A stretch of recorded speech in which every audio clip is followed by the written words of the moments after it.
네, 8월 10일 수업 시작하겠습니다. 네, 오늘 어떻게 보내셨어요? 이제 휴가도 다 끝나고 지금 보니까 딱 거의 한 달, 한 10일 정도 남은 것 같아요. 그래서 지금 바짝 올리셔야 될 때고, 너무 조급하게 생각하지 마시고 하루하루 촉박하지 않게 차근차근 쌓아가시면 됩니다. 제가 항상 그랬죠. 9월달 되면 내가 왜 8월달에 조금 더 쌓아서 정립해서 아주 차곡차곡 하지 못했을까, 그런 생각 드실 거예요, 분명히. 그러니까 오늘 수업도 정확하게 잘 복습하시고 그 다음에 다음 시간에 할 것들 예습해 오시면서 차근차근 쌓아가세요. 그게 가장 좋아요. 그래야지 머릿속에도 남는단 말이에요. 오늘은 자원부터 먼저 시작할게요. 자원 같은 경우는 법이 없는 것 같아요. 정말 개론 같은 방법, 법규 같은 방법 다 우리 그 얘기 계속 하고 있었어요. 그런데 자원 같은 경우는 범위가 상당히 넓어요. 더 넓어. 그냥 막말로 지나가다가 돌부리에 채워도 그것도 자원이 될 수 있어요. 지나가는 건물들 다 그것도 자원의 일환이란 말이에요. 그렇지만 그럼 너무 많아서 공부 저 포기할래요, 이러실 필요 없어요. 제 교재에 나올 만한 것들은 다 넣어놨어요. 적어도 제가, 그리고 자원 같은 경우는요, 그렇게 많이 페이지를 많이 하지 않았어요. 그리고 좀 작은 글씨로 많이 조금 넣으려고 노력을 했거든요. 왜냐면 장수가 일단 많으면 학생들이 좀 놀래요. 그리고 굉장히 질려하기도 하고. 그렇기 때문에 아주 콤팩트하게 넣어놨어요. 여기 나온 것들 정도만 정확하게 외우셔도 제가 보기에는 8, 90%는 훨씬 넘게 문제를 맞히실 수 있어요. 그렇기 때문에 소홀하지 마시고요. 자원 같은 경우는 특히나 기본에 충실하시면 돼요. 물론 우리 공부하는 게 다 기본에 다 충실하면 되죠. 그런데 자원 같은 경우는 학생들이 굉장히 난감해. 글로 배운 사람이 훨씬 많기 때문에. 여기 다 가볼 수 없잖아요. 지붕을 보는데 내가 지붕을 맛배 지붕을 본 적이 있어, 올라가서 이렇게 본 적 있어. 그런데 그것들을 이해하면서 외우면요, 더 문제 쉬울 수 있어요. 그렇기 때문에 기본에 충실하시면서, 예를 들어서 경복궁 모르시는 분 없어요. 창덕궁 외국 분들이 더 잘하시죠. 그런데 거기에 어떤 문제가 많이 나오는지에 대해서는 잘 몰라. 그리고 정확하게 외우지 않고 그냥 눈으로만 이렇게 그냥 설렁설렁 넘어간단 말이에요. 그렇기 때문에 제가 또 이렇게 오늘 또 반복 얘기를 드리는 게, 눈으로만 설렁설렁 넘어가지 마시고요. 여기 나온 내용들을 정확히 외우세요. 예를 들어서 591페이지 할 체험이잖아요. 591페이지 보면 5대 궁궐의 정전과 정문 나와요. 이거 이렇게 쉬운 게 나오겠어? 나와요. 정전 나오고요. 저번에는 정문에 대해서 나왔어요. 특히 경복궁의 정문도 나왔었어요. 그래서 동서남북으로 나온다고 제가 말씀드렸죠. 그냥 그게 기본이에요. 그렇기 때문에 자원 같은 경우는요, 나는 교재에 나온 거 이거는 그냥 내가 설렁설렁 외웠어. 그래서 웬만하면 내가 알아. 그러니까 딴 거 더 공부할 거야. 이런 의식 자체를 버리셔야 돼. 여기 있는 공부를 아주 탄탄하고 정확하고 아주 내 것으로 만든 다음에 딴 걸 외우시면 돼요. 그렇기 때문에 그 학습 방법이 좀 잘못된 경우에 자원에서 굉장히 미끄러지기 쉬워요. 왜냐면 나는 시간을 많이 들였어. 그런데 보니까 기본적인 걸 나는 정확히 외우지 않고 딴 걸 마구 외웠단 말이야. 그냥 그래서 굉장히 물어보면 굉장히 잘 알아. 그렇지만 기본은 충실하지 않았어요. 그렇기 때문에 굉장히 기본에 충실하면서 따라오셔야 돼요. 보시면 오늘 웬만하면 문화자원 다 끝낼 거예요. 제가 일일이 다 설명은 안 해드려요. 책에 분명히 도 있고 충분히 찾아보실 수 있는 소지가 있어요. 그런데 제가 지금 여러분한테 공부하는 방법을 가르치는 이유는 무엇이 중요한지를 더 체크하시라는 거예요. 그래서 이것이 지금 나오는 591페이지에요. 나올 거 너무 많아요. 나올 거 딱, 그럼 제가 경희궁의 숭정전은 뭐예요? 숭정전에 대해서 다 설명해요? 그거 필요 없어요. 경희궁의 숭정정이 뭐야? 정전이야. 그리고 정문은 뭐야? 이런 것에 대해서 그 핵심 사항만 아셔도 문제 충분히 풀어요. 예를 들어서 명장전 문제 이거 안 나와요. 근정전이 무엇인지는 나올 수 있죠. 왜냐하면 뭐예요? 경복궁의 정전이니까 그 정도는 나오지만 그 외에는 막 깊게 파고 들어실 필요 없어요. 이것은 무엇이다. 단답형우 정도 아셔도 돼요. 설사 그렇게 나온다고 하더라도요. 어느 정도 지식이 쌓으면요. 상식적으로 풀 수 있어요. 그렇기 때문에 이걸 기본적으로 넣어놓고 응용해서 상식적으로 풀 수 있게 만들어야 돼요. 그렇기 때문에 기본에 굉장히 충실하셔야 돼요. 그렇죠?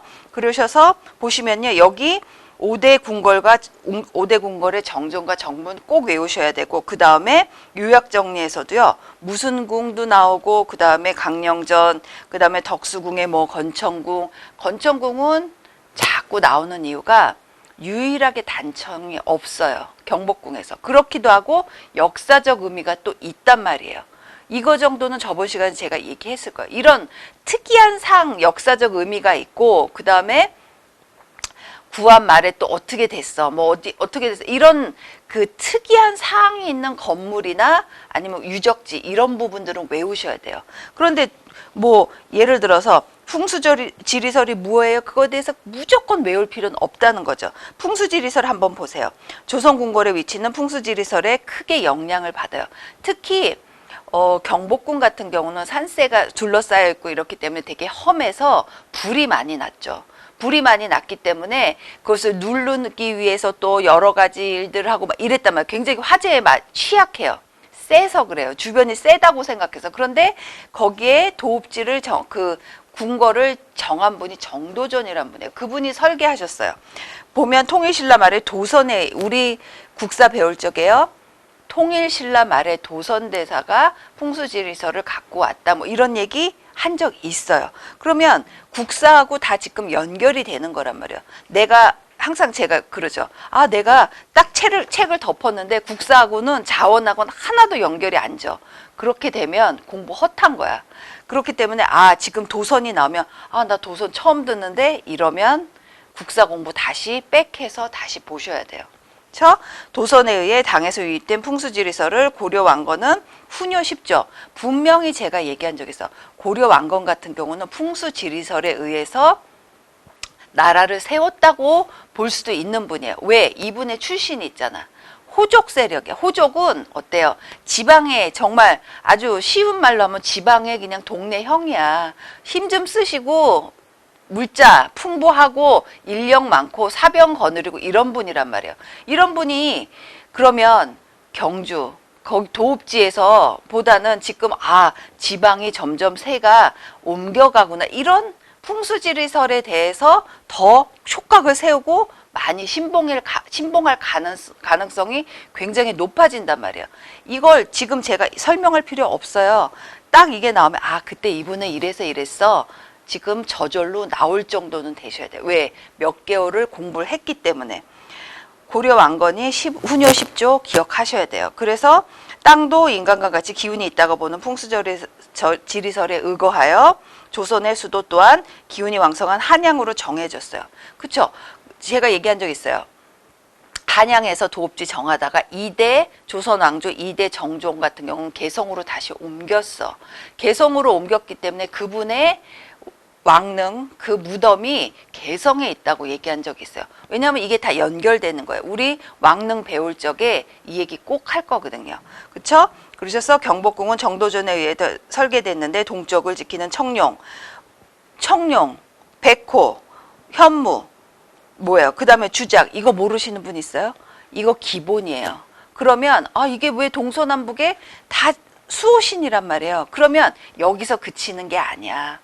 이제 앞으로 고분에 대해서 얘기할 적에 그 회화에 대해서 얘기할 적에 이 동서남북 방위를 나타내는 신들, 사신들에 대해서도 얘기할 시간이 올 거란 말이에요. 그렇기 때문에 이거 주작 현무 다 외워야 되는 거야. 그런데 이게 상식인 분들은요. 굳이 외우실 필요 없어요. 그냥 툭 치면 나와야 돼. 그렇기 때문에 모르시는 분들은 어때? 뭐 해외 동포나 이런 분들은 또 모르실 수 있죠. 충분히 외우셔야 돼. 여기 또 몇 문제 나올 가능성 굉장히 많아요. 풍수지리설 도선 답 나왔죠. 저기 고려 태조 왕건 훈요 10조 또 나왔죠. 그리고 주작 현무 동서남북 뭐 강서대묘 뭐 강서 사신도 충분히 나올 게 지금 3-4가지는 충분히 있어요. 스토리는 얼마든지 만들어서 문제에 낼 수 있단 말이에요. 그렇기 때문에 이 내용이 우리가 국사에서 배웠던 내용이 지금 다시 나오고 있어요. 그러니까 국사 처음 배울 적에 통일신라 전 고구려 백제 신라를 탄탄하게 공부하셨던 분들은 여기에서 막힘이 없어. 거부감이 없단 말이야. 아, 나 알고 있어. 이렇게 술술술 넘어가면 굳이 외울 필요가 없어요. 보세요. 요약정리에 경복궁 요거 다 외우셔야 돼요. 언제 어떤 게 나올지 몰라. 제가 최대한 나올 만한 것들을 넣어놨단 말이에요. 작은 글씨라도. 왜냐면 큰 글씨로 하면은 분량만 너무 많아. 부담스러워. 그런데 작은 글씨로 넣어놓은 것들도 정확히 외우셔야 돼요. 그리고 특히 문제에 최근에 한두 문제 나왔던 게 경복궁 근정전의 품계석이에요. 지금 보면 제가 이제 궁이나 이런 데를 가끔 가요. 이렇게 왜냐면 어떤 분들이 한국을 찾으시고 있고 그다음에 어떻게 해설은 하고 있고 또 사람들이 관광객들이 와서 어디를 유심히 보는지를 전 많이 보거든요. 그래서 이렇게 보면 품계석을 많이 보시는 분들은 없어요. 근정전에 딱 들어가서 막 사진 찍고 난리가 났어. 그리고 막 그 앞에 돌아다니고 하는데 품계석이 근정전 앞에 있다는 걸 잘 모르시는 분들도 많아요. 그냥 그 뭐예요? 하나하나 세워져 있는 돌이에요, 사실은. 그런데 우리 항상 얘기했잖아. 고구려 백제 신라 세워질 적에 인맥 관등재. 그리고 관등재에 따라서 복식도 다 색깔이 정해져. 이거 품계석 이거 마찬가지예요. 아주 쉽게 얘기하면 왕이 조례를 받거나 인사를 받거나 외국에 사신이 왔거나 아니면 왕이 즉위할 적에 근정전에서 한단 말이에요. 대부분 경복궁 근정전, 창덕궁 거기서 한단 말이야. 그러면 그 앞에서 신하들이 서 있어야 되잖아. 근데 너는 예쁘니까 여기서, 너는 못생겼으니까 여기서 이런 게 아니라 품계에 따라서 서 계셔야 된단 말이에요. 그것을 돌로 지정을 해준 곳이에요. 그렇기 때문에 경복궁에 가셔도 그냥 보지 마시고 왜 거기에 이런가. 그리고 사실 제가 여기에선 커버를 안 하겠지만 그 앞에 돌들도 박석들이 다 깔려 있어요. 보면 돌이 아스팔트로 쭉 깔리지가 않고 이런 생각 해보신 적 없어요? 아니 이렇게 좋은 세상에 근정전 앞에 그냥 아스팔트를 그냥 쫙 깔아서 매끄럽게 해서 막 사람들이 더 불편하지 않게 하면 어떨까 이렇게 생각하신 분도 있을지도 몰라. 그런데 다 의미가 있는 거야. 박석이 깔린 의미가 있어요. 박석이라고 해요. 왜냐면 다 의미가 있어요. 고르지 못해 울퉁불퉁하면서 위로 쭉 올라와 있고 왕이 지나가는 길, 무신이 지나가는 길이 다 다르단 말이에요. 그렇기 때문에 그리고 또 어떻게 돼? 또 저기가 잘 돼야 돼. 물이 잘 빠져야 돼. 비가 많이 오거나 예전 또 풍수재해 아주 난리가 난 적이 많잖아요. 그렇기 때문에 다 그것이 과학적으로 돌을 깔아놓았던 이유란 말이에요. 그렇기 때문에 풍계석 같은 경우도 제가 막 일일이 설명은 안 해요. 그런데 충분히 여기 나온 내용은요, 문제에도 나왔던 걸 제가 또 응용해서 또 넣어 놓은 거예요. 그렇기 때문에 오른쪽에는 누가 서, 그 다음에 왼쪽에는 누가 서, 이런 것들 정확히 외우시면서 이 풍계석 같은 경우는 또 나올 가능성이 있어요. 그러니까 예를 들어서 풍계석에 대한 설명이다 이렇게 나올 수도 있지만 다른 유적지하고 같이 유물하고 같이 넣어서 거기다가 은근슬쩍 넣어 놓는 거야. 그것이 또 더 고단수의 문제인 것이죠. 그렇기 때문에 풍계석 같은 경우는 오른쪽에 누가 서 왼쪽에 누가 서 그거 중요해요. 그리고 3도가 있어. 그쵸? 쭉쭉 읽어보시면서 그리고 우리 벼슬 아치에 등급이 또 있잖아요. 여기는 누가 쓰는 거야. 여기는 누가 쓰는 거야. 그것이 풍계석이에요. 그러니까 제가 포인트 집어줄인 대로 이러이러해서 이랬구나. 지금 다 문제에 나왔던 포인트 드렸어요. 그렇기 때문에 풍계석 이것도 허투루 보시면 안 돼요. 여기 나온 부분은 거의 다 외우셔야 돼요. 그쵸? 풍계석 그래요. 이제 궁을 가시면 그 근정전, 정전 앞에서 무엇이 있구나 이런 것들을 잘 주의 깊게 보시기 바래요. 다음 페이지 보시면 목조 건축물 나오죠.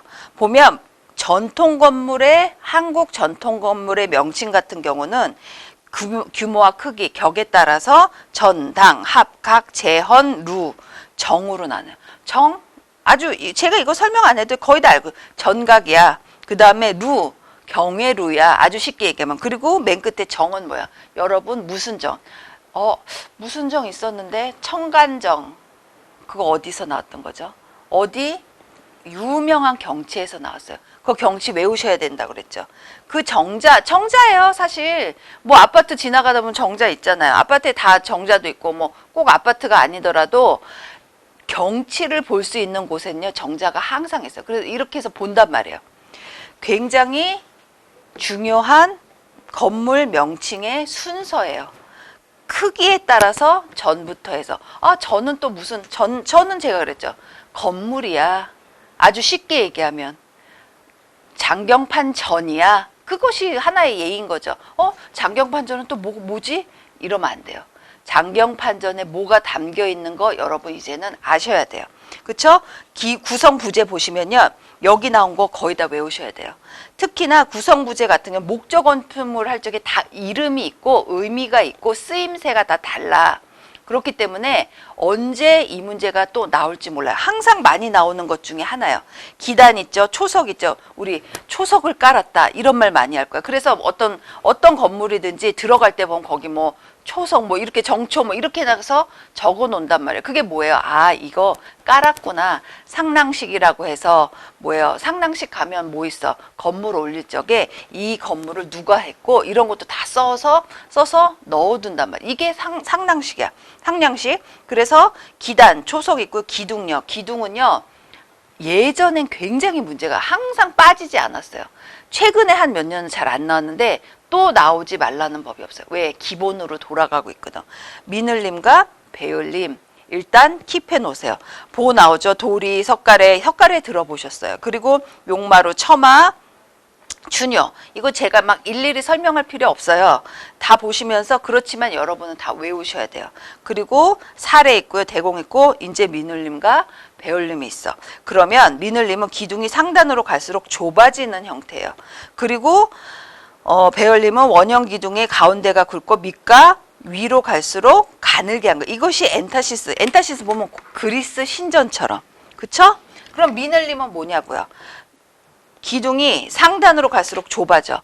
그런데 이렇게 되는데요. 완전히 이렇게 된 게 아니에요. 여기가 굵으면서 위로 갈수록 좁아지는 거예요.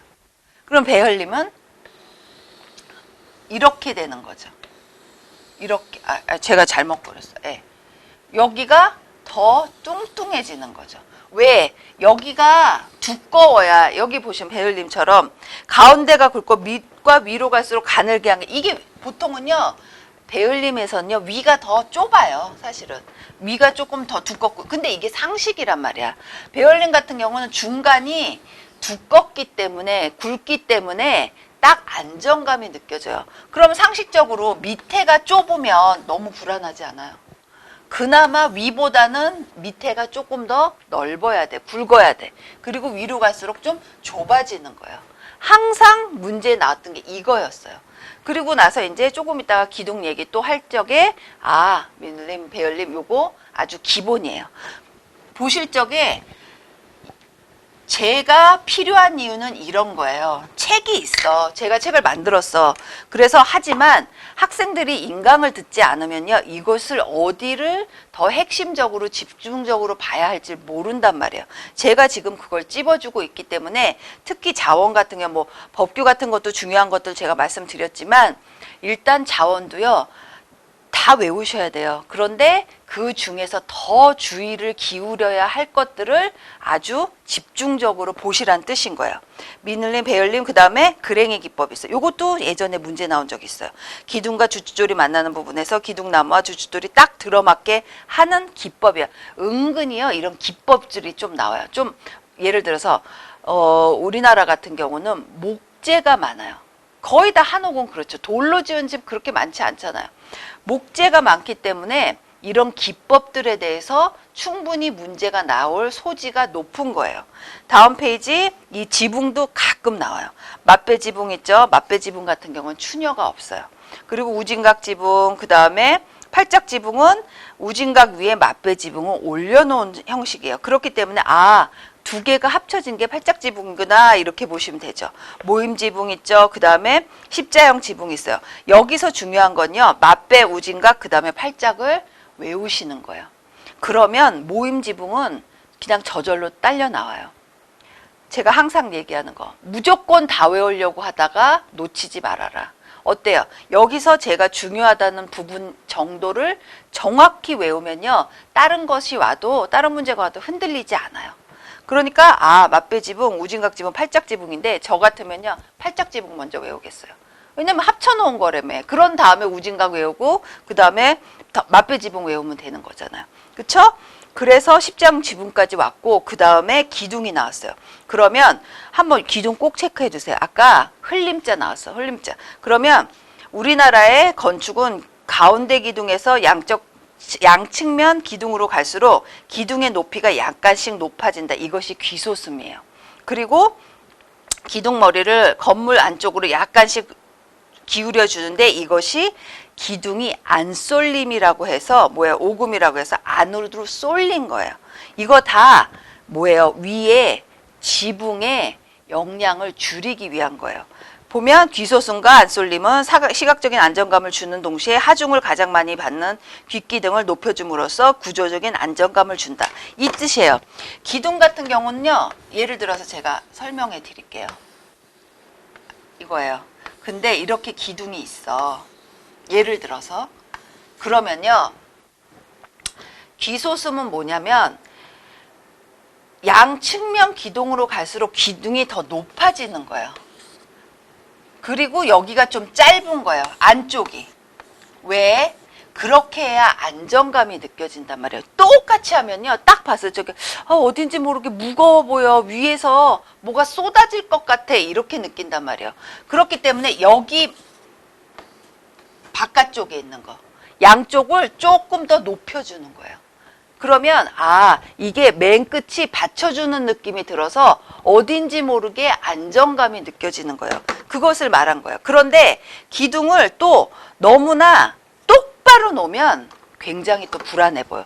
약간 안 쏠림으로 두는 거야. 그쵸? 그렇기 때문에 이건 뭐야? 이 지붕이요. 이거 굉장히 무거워요, 사실. 그랬기 때문에 아까 나온 목조 건축물에 여러 가지 기법들도 필요하고 여러 가지 부재가 필요한 거예요. 한번 보세요. 저 이제 한옥집에 어렸을 때부터 살아서 와갖고 알거든요. 왜냐면 이렇게 그래서 이제 제 취미 생활 중에 하나가 그 마루에 누워갖고 위 천장을 보는 거였어요. 그걸 보면요. 여름에 너무 시원해. 그리고 완전 석가래도 다 보이고요. 너무나 정취가 좋아요. 그래서 제가 맨날 들어놓아서 그걸 보는데 굉장히 시원하면서도 어떨 때 느낀 게 뭐냐면 이거 무너지지 않을까? 저 위에 왜냐면 이 위에 지붕에요. 또 쌓잖아요. 기와들을. 그래서 한 번은 그렇게 생각하죠. 저렇게 무거운데 비 오고 눈 오고 그러면 무너지지 않을까 이런 생각도 해봤어요. 그런데 우리나라 선조의 정말 그 대단한 지혜가 이런 것들을 이런 것들을 다 하중을 안정감 있게 잘 눌러 받쳐주는 기법들을 쓰셨던 거예요.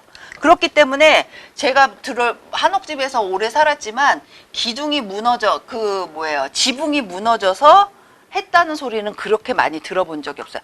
예전에 하우스 있잖아요. 농작물하고 이런 데서는 눈이 오면 눈이 쌓여서 녹으면서 무거워서 하우스가 무너졌다 이런 거는 들어본 적이 있어요. 농작물들. 그렇지만 기둥이나 지붕이 무너졌단 말은 저는 들어본 적이 없어요. 왜냐하면 처음 축조할 적에 만들 적에 굉장히 고려해서 넣었단 말이에요. 여기 나온 기법들, 그 다음에 구성 부재들이요. 그런 역할을 해요. 그렇기 때문에 여기 기둥 하나하나 잘 보시면서 석가래는 뭐야. 그리고 지붕까지 제가 간단하게 얘기했어요. 여러분이 이제는 외우셔야 할 차례예요.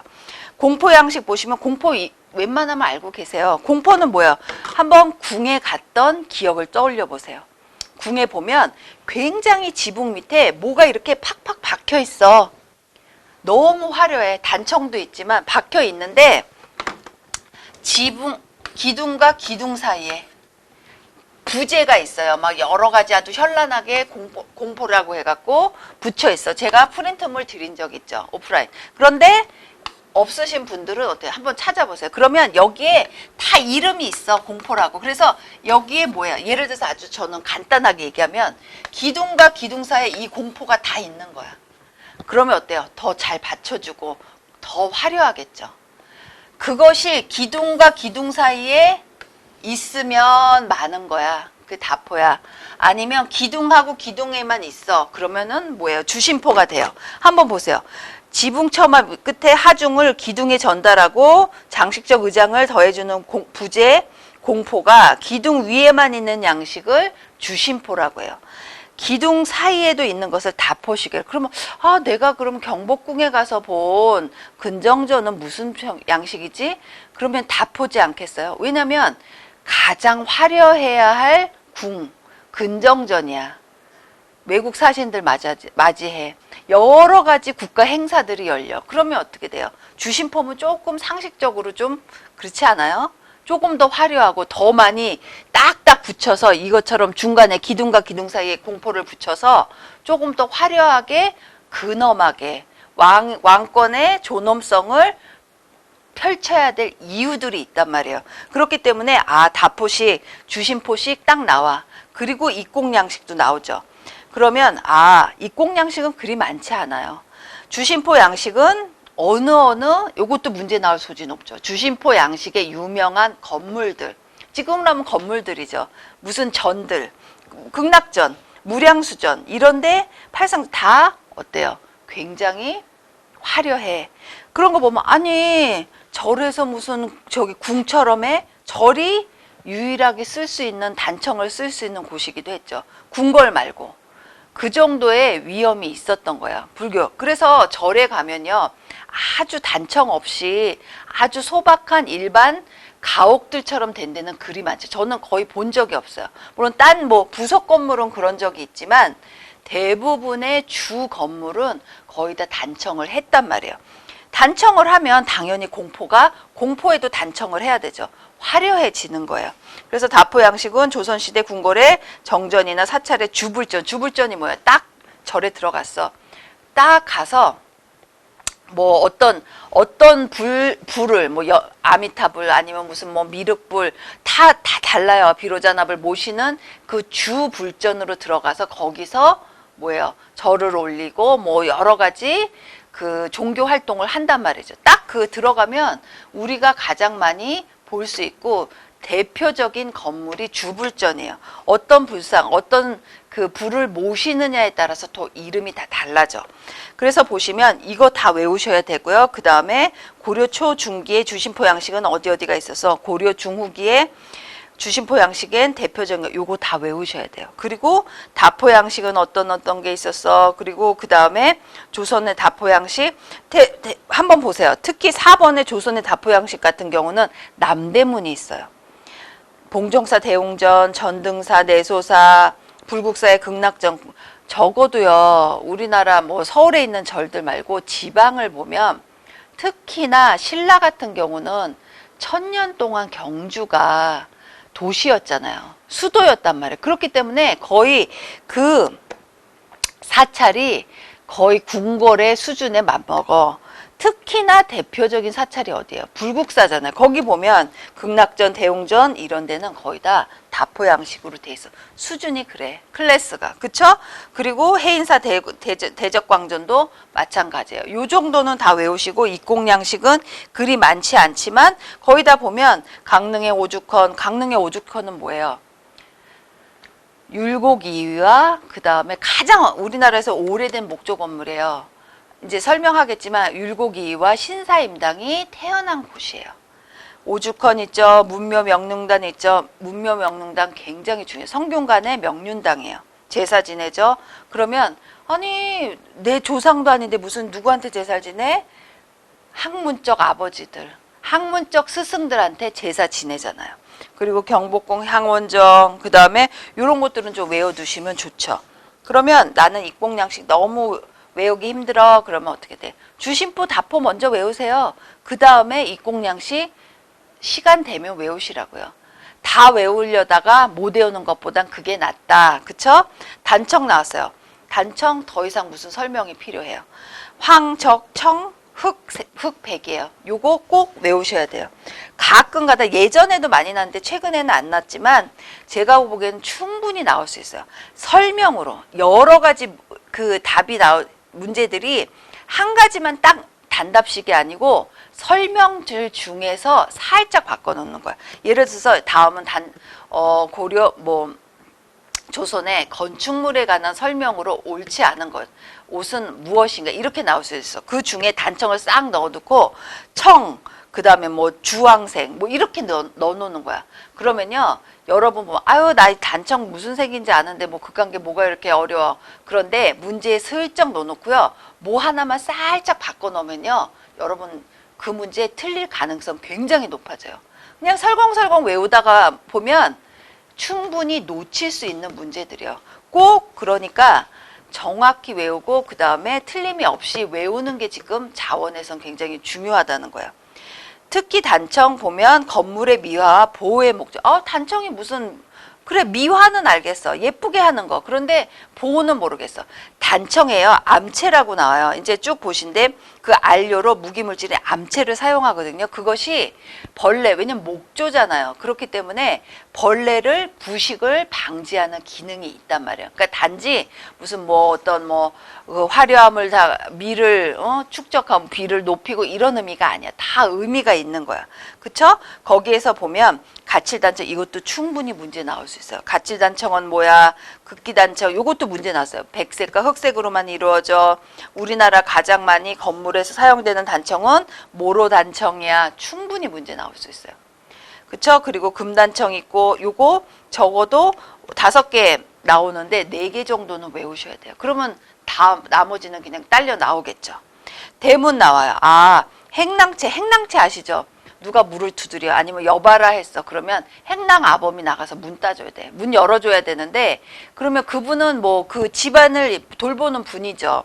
예전에는 뭐 노비가 될 수도 있고 아니면 뭐 정말 뭐 어떤 계약에 의해서 들어오신 분이고 아니면 중인일 수도 있는데 아무튼 간에 그분이 나가서 문을 열어줘야 되는데 행랑채는 이제 문하고 바로 가까이 있는 곳에 옆에 있기도 하고 그러면 행랑채나 좌우에 다른 건물과 높이가 같은 대문을 평대문이라고 해요. 높이가 높은 대문은 소슬대문이야. 그리고 맞배지붕 3개를 단 궁궐의 높은 대문을 산문이라고 해요. 3개. 와 얼마나 높아. 왜냐면 이 대문이요 굉장히 중요했어요. 예전에 왜 지금도 물론 잘 사는 집은 대문이 크잖아요. 아니면 너무 잘 사니까 문을 조그맣게 해놔. 이럴 수도 있어. 그런데 아무튼 간에 대문 같은 경우는 예전에는 그러니까 이분의 이 집에 살고 있는 주인의 클래스가 나오는 거 아니면 벼슬의 정도. 왜냐면 예전에는 거의 다 가마를 타잖아요. 물론 그 여성들이 타는 막 꽃가마는 아니지만 거의 다 앞뒤에서 그 들고서 그분이 이제 의자 같은 데 앉아서 이제 뭐 제가 시간이 있으면 이것도 얘기해 드리겠지만 아무튼 아주 간단하게 얘기해 드리면 의자 같은 데 앉아서 들어간단 말이에요. 그러면 집 앞에서 내려서 들어가는 것과 아니면 그 가마도 다 들어가. 아니면 꽃가마도 다 들어가. 그 문에. 그러면 얼마나 문이 높다는 크다는 뜻인 거잖아요. 그거에 따라서 이분의 권세를 느낄 수가 있어. 그쵸? 그러니까 이 대문이 이게 뭐가 그렇게 중요한데 예전에는 특히나 우리 가문, 우리 집의 수준, 그 다음에 권세를 나타내는 하나의 척도도 대문이었단 말이에요. 요거 외워두시고 창호 나오죠. 그 다음에 대표적인 목조 건물 요거 무조건 4개 다 외우셔야 돼요. 고려시대 목조 건축물, 조선시대 목조 건축물, 그 다음에 특히나 목조 건축물 건립 순서 나와요. 요것도 가끔 문제 나와요. 안동 봉종사 극락전 가장 높은 현존하는 예전 오래된 건물이에요. 여기서부터 평양 대동문까지 한번 문제가 나온 적이 있기 때문에 제가 넣어놨어요. 건립 순서 외우시고요. 그 다음에 봉종사 극락전이 무엇이냐 요거 외우세요. 그 다음에 제가 일부러 봉종사 극락전, 수덕사 대홍전, 팔상전, 무량수전 다 넣어놨어요. 왜냐하면 여기 있는 그 전각들, 석탑 이런 것들은 충분히 문제 나올 소지가 높아요. 특히 보면 익산, 미륵산. 아, 익산은 뭐였지? 익산은요. 어디에 어느 나라의 도시였잖아요. 익산으로 수도도 옮기려고 하다가 못 옮겼지만 그만큼 문화가 꽃피웠던 곳이에요. 굉장히 중요한, 거기에 미륵사지탑 굉장히 상징적 의미를 담고 있어요. 미륵사 같은 경우는 백제무왕 때 연못을 메워서 지은 절이에요. 백제무왕, 백제무왕은 또 뭐야? 29대 왕이에요. 기억 안 나시면 다시 찾아보세요. 그러면 익산 미륵사지 석탑, 한국에서 가장 크고 오래된 석탑이에요. 아, 그럼 석탑 나왔어. 그러면 한번 또 한중일 대결이 들어가야 돼. 일본의 가장 많은 탑은 목탑이에요. 한국의, 우리나라의 탑 양식, 소재는 하면 석탑이 많아. 그러면 중국은 전탑이 많단 말이에요. 흙으로 만든. 아, 그것도 하나의 특징이에요. 보시면 익산 미륵사지 석탑 나와요. 지금 현재는 6층 탑만 남았단 말이야. 그런데 일부가 붕괴됐는데 이게 문제가 뭐냐면 일제 때 시멘트로 발라버렸어요. 그렇기 때문에 이게 지금 복원이 안 된다고 지금 나와 있단 말이에요. 그래서 7층, 원래 7층 탑이었다는 소리도 있고 9층 탑이었다는 소리도 있는데 굉장히 안타까운 탑 중에 하나예요. 왜냐면 시멘트로 발라버리면 복구가 안 돼. 지금은 그러니까 해외 뭐 패키지 하나 얘기 드릴게요. 그 베트남에 한동안 굉장히 그 크메르주죠. 그 다음에 그 앙코르와트 사원을 굉장히 많이 갔어요. 최근에는 많이 그렇게 안 가시지만, 그러니까 그 많이 가는 이유 중에 하나가요. 항공사가요. 거기에 항로를 개척하면 아무래도 프로모션도 많이 일어나고 사람들이 많이 가게 되거든요.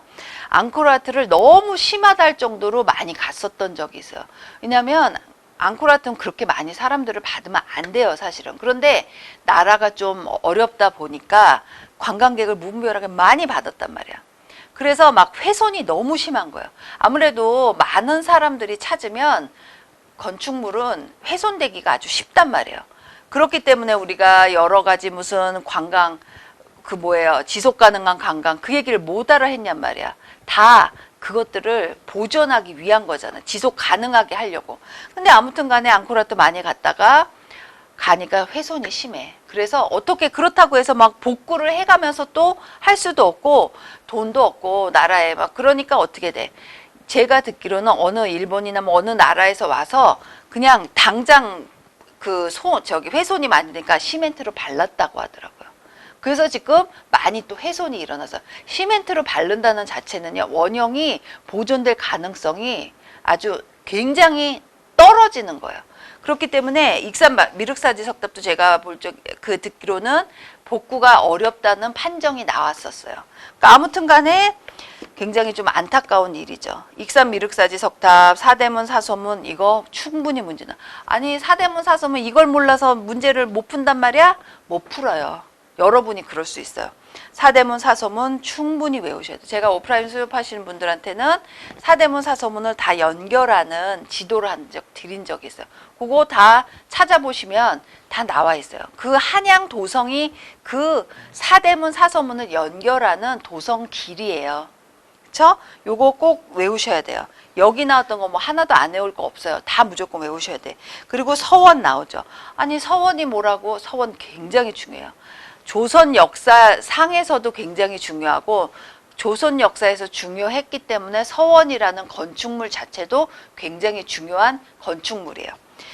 보시면 서원 문제 설명 다 지금 외우고 이해하셔야 돼요. 양반자제들의 교육을 담당하는 사립학교예요, 서원은. 그렇기 때문에 지방이죠. 선현에 대한 그리고 제사도 지내요. 사액을 받은 경우 국가로부터 토지와 노비, 서적 등을 지급받고 면세, 면역의 혜택까지 놓아요. 이렇기 때문에 조선 후기에 가면요. 서원 철폐 얘기가 너무 많이 나와. 그래서 승선대원군이 권력을 잡으면서 서원 철폐까지 해요. 몇십 개만 남기고 그 몇십 개도 이제 얘기가 나올 거예요. 그러면 이것이 정도껏 하면 돼요. 아무리 면세, 면역을 받아도요. 정도껏 했으면 되는데 너무 많아지는 거예요. 그럼 그걸 누가 감당해? 토지도 줘야 돼. 노비도 줘야 돼. 막 책도 다 줘야 돼. 굉장히 부패가 심하게 되는데 처음에는 그런 지경까지 가기 전에는요. 굉장히 좋은 취지에서 발전한 지방의 사립학교예요. 굉장히 양반자제들. 뭐 물론 한양에도 서원이 있긴 했지만 그래서 주세붕의 백운동 서원이 최초의 사액 서원이에요. 사액이란 말은 나라에서 현판을 내렸다는 뜻인 거예요. 그래서 지금 고궁박물관들 이런 데 가시면요. 뭐 어떤 왕이 쓴 현판이 있어. 글씨체가 아주 수려하고 힘차고 막 웅장하고 이런 것들이 있거든요. 그 현판을 내렸다는 게 굉장히 큰 의미인 거예요. 그래서 보시면 주세붕의 백운동 서원, 그 다음에 이분은 이제 안양, 성리학을 고려에 도입한 분이 안양이에요. 이 안양 선생 기억하실 거예요. 안양으로부터 그들의 제자들이 나오고 그들이 신진사대부 세력을 이루면서 조선을 개창한 데 큰 공헌을 하는 신하들이 되죠. 그래서 사액선으로 자연과의 조화를 대표적인 건축물이에요. 초기에 유교적 향촌 질서 유지와 유교적 향촌 질서를 유지하기 위해서 만든 조직이기도 해. 그런데 양반의 이익을 대변하는 뭐예요? 변질된 붕당 정치란 말이 이제 나올 거거든요. 붕당으로까지 발전하는데 기본이 된 게 이 서원이야. 굉장히 양날의 검인 거죠. 서원에서 교육시키고 선현에 대한 제사 지내고 여러 가지 의미가 있게 시작했는데 이것이 너무 과도하게 돼. 오히려 세력, 권력을 잡기 위한 도구가 되어버렸단 말이에요. 배경이 돼버리고. 그렇기 때문에 문제가 돼서 조선 후기 흥선대원군의 서원 철폐로까지 이어지게 된단 말이에요. 몇 개 남기고 다 그냥 철폐를 시켜요. 왜냐면 보니까 여기에서 모든 게 다 이루어진단 말이야. 아주 나쁜 일들이. 그렇기 때문에 나라로 보기에는 감당을 못하게 되니까 어떻게 돼? 철폐까지 온 것이에요. 그래서 3번 보면 서원의 배양자 같은 요것도 문제에 가끔 나와요. 소수서원에서 누굴 모셔? 아까 소수서원이 뭐예요? 백운동 서원이에요. 왜 소수서원이야? 소수서원이라는 현판을 내렸어 나라에서. 그렇기 때문에 백운동 서원은 소수서원이 된 거란 말이에요. 안양을 모시는 소수서원 여기 다 중요한 거예요. 이황, 이 굉장히 다 중요해요. 요거 꼭 외우셔야 돼요. 그리고 뭐 예를 들어서 송시열을 모시는 어디파. 그 다음에 조광조를 모시는 무슨 서원 굉장히 중요해요. 제가 일일이 멘션은 안 하지만 이거 다 외우셔야 돼요. 문제 나온 적이 있죠. 특히나 안양, 예를 들어서 안양, 그 다음에 조광조 이런 분들은요 거의 다 학문적으로 공부를 하시고 중앙의 정계에 진출한 분이에요. 굉장히 중요한 분들이죠. 다음 페이지 서원의 구조 보면 선현의 제사 공간인 사당, 교육공간인 강당, 그 다음에 숙식공간인 동제와 서제로 전학 후묘의 공간 구성이다. 이게 무슨 뜻이냐면 서원의 건축 구조를 한번 보신 분들은요. 앞에 다 몰려 있어. 이렇게 공부하고 그런 것들. 그러고 아주 이건 제가 이제 쉽게 얘기해 옆으로 보여드릴게요. 앞에 공간이야. 다 이렇게 건물들이 있고 거기서 기숙사처럼 머물기도 왜 완전히 기숙사처럼 공부하는 거죠. 숙식을 해결하면서. 그러면서 위로 점점 높아져. 지대가. 맨 위에는요. 사당이 있는 거예요. 사당은요. 여러분도 사당 집에다가 마련해 놓으실 수 있어요. 조상님들한테 사당 지어서 재 올리고 무슨 여러 가지 하실 수 있죠. 마찬가지예요. 서원에서도 가장 뒤쪽에 높은 이렇게 보면 가장 뒤쪽에 있어. 앞에서 보면 옆에서 보면 이렇다는 뜻이에요. 사당에서 제사 지내고 누구? 학문적 스승들한테 선현의 제사 지내고 여기서 뭐예요? 학문을 논하고. 근데 이제 학문을 논하는 것이 너무 지나치게 돼서 어떻게 돼? 당이 갈려져. 그리고 막 세력 권력 싸움하고 막 여러 가지 사건들이 일어나서 막 거의 다 죽임을 당하고 그러면서도 계속 올려보내고 막 이렇게 된단 말이에요. 서원이 그래서 정치적으로도 의미가 크지만요. 이런 건축물로도 굉장히 큰 의미를 지녀요. 왜냐하면 그때 가장 유행했고 가장 널리 퍼졌던 건축물, 많이 만들었던 건축물이 서원이었단 말이에요. 왜냐하면 보면 이제 이거는 그냥 막말로 하면 이제 저쪽에 보면 장사가 되네 이렇게 되는 거예요. 그렇기 때문에 이 서원 구조에 대해서 자꾸 이렇게 언급이 나오고 이런 이유가요. 굉장히 건축물 자체로도 큰 의미가 있기 때문에요. 그래서 보면 유성룡 이런 분들 다 어떻게 돼요? 선조 때 어떻게 돼? 정치 그만두시고 은퇴하시고 다 자신의 서원으로 내려간단 말이에요. 자신이 있는 마을에 있는 서원으로 내려가서 거기서 또 저수를 하시고 학문적 꽃을 피우다가 이제 뭐 생을 마감하시고 이렇게 되는 것이죠. 그러니까 굉장히 중요해요. 그러셔서 보시면 이제 향교 나오죠. 서원은 뭐고 향교는 뭐? 향교는 지방의 국립교육기관이에요. 그래서 공자를 포함하여 선현을 모셔요. 제한공간과 강학공간으로 나뉘고 전묘, 후학, 전학, 후묘 등의 양식이 있다 이런 거야. 이런 것도 보면요. 묘가 앞에 있는 경우도 있고 거의 다 뭐 묘가 뒤에 있는 경우가 있는데 대부분은 묘가 뒤에 있죠. 전학, 휴모 앞에서 공부하고 뒤쪽에 묘가 있어요. 이를 사당. 그렇지만 또 그렇다고 해서 완전히 무조건 뒤로 있는 것만 아니란 말이에요. 그래서 전모, 후학, 그 다음에 전학, 후묘 이렇게 된단 말이에요. 보시면 이 향교의 각각의 건물의 명칭도 굉장히 중요해요. 강학, 교육을 받는 것, 전사청 제사 지내는 관청이. 이게 뭐가 필요하죠. 선현에 제사 올리잖아요. 그러면 거기서 또 마련을 해야 된단 말이에요. 그리고 제양 있죠. 제기고 있죠. 제사기구. 그래서 보시면요. 한번 박물관 가서 보시면 고궁박물관 가서 보시면 지하에 전사청 얘기도 나오고요. 제기고가 나와요. 제기가 뭐예요? 제사 지내는 그릇들이잖아요. 그래서 다 이렇게 돼갖고 여기 서랍들이 있는 거야. 아니면 여기 뭐 닫고 아니면은 닫지 않고 보이게 무슨 책들 넣어두는 것처럼 이런 제기를 넣어놓는 장들이 있어요. 그것도 보실 수 있어요. 그러니까 각각의 제기가 쓰임새가 있고 그 다음에 그 제기들을 안 쓸 적에는 어디다가 모셔놔야 되죠. 그것을 모셔놓는 또 공간도 있단 말이에요. 그래서 제기고 있죠. 교직사 있죠. 그 다음에 홍살문 굉장히 중요해요. 무덤, 궁궐, 관청, 서원, 향교 앞에 항상 홍살문이 있어. 그런데 홍살문 보면요. 이것도 있죠. 홍살문 어디서 들어봤는데 열려문. 열려문도요. 다 홍살문의 형태예요. 빨간 문에 어떻게 돼?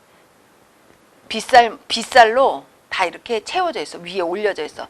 그래서 그 열려문이 뭐라고. 그래서 열려문을 받으려고 열려문 받으면요 나라에서 뭐 상금도 주고 여러 가지 뭐 그 관리 채용도 시키고 그 집안에 여러 가지 혜택을 주니까 어떻게 돼? 왜 그렇게 예전에는 남자분들이 빨리 가셨는지. 그분들이 빨리 가시면 부인들은 어떻게 정혼만 해도 그냥 소녀 가부가 되는 거야. 그분들이 어떻게 돼? 그 열려문을 받기 위해서 뭐 무슨 이런 거 있죠. 전설의 고향 아니면 무슨 드라마 보면 열려문을 받기 위해서 자결을 강요해. 자결을 강요해서 진짜 자결하는 분도 있지만 도망가는 분들도 있어. 또 그분을 또 쫓아해서 또 추노 얘기가 나와. 이렇게 되는 거죠. 아무튼 간에 어떻게 돼?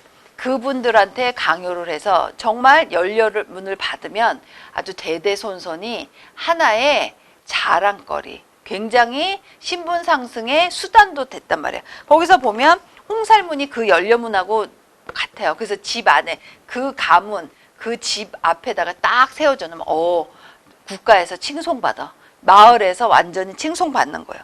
홍살문 중요해요. 그 다음에 전묘, 후학, 그 다음에 전학, 후묘 얘기 나왔고 문묘 나왔어요. 선현즉 유현의 위패를 모시고 제사를 지내는 사당으로 성균관과 향교에 설치된다. 이것이 문묘예요. 그리고 성균관 나오죠. 그 다음에 사당 나와요. 여기 나오면요. 하나도 쓸데없는 얘기가 없어요. 다 외우셔야 될 것들이에요. 그러니까 분명히 얘기했어요. 향교는요. 지방의 공립학교예요. 나라에서 운영하는. 서원은 뭐예요? 사립학교예요. 그러면 서원이고 뭐인데 또 서자 들어가는 뭐 있는데 서자 들어가는 서당 있죠. 훈장님께서 어린 아이들을 모아놓고 공부를 가르쳐. 소학 같은 것들. 서당은요 사설 기관 학원이라고 보시면 돼요. 그렇기 때문에 헷갈리시면 안 돼요. 서원 나왔어. 향교 나왔어. 서당 나왔어. 그쵸? 종묘 같은 경우는 제가 간단하게 설명드릴게요. 사적 제125호로 조선시대 역대 왕과 왕비에 추존된 왕과 뭐예요? 왕비의 신주를 모신 왕가의 사당이에요. 그러니까 각 집마다 사당이 있을 수 있다고 했잖아. 그런데 그 사당 중에 뭐예요? 왕족, 왕과 왕비를 모신 사당은 특별히 이름이 있는 거예요. 그것이 종묘란 말이에요. 그렇죠? 그래서 유교적 전통인 재래 문화를 보여주는 유교 건물로 유네스코 세계 문화유산으로 지정돼 있다. 요건 잠깐 쉬고 다시 얘기할게요.